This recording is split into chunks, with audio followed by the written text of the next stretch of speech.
And here is our next exhibit.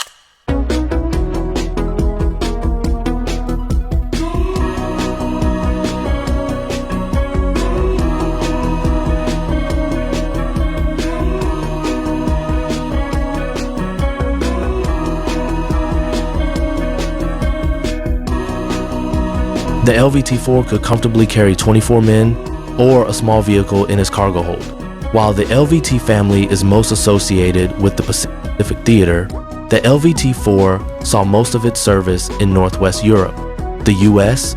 Army was given just over 6,000 vehicles out of the 8,348 produced, while the British Army was given 500. Although they arrived too late to participate in the landings at Normandy, the British and Canadians made great use of them in the invasion of the Netherlands and the crossing of the Rhine River.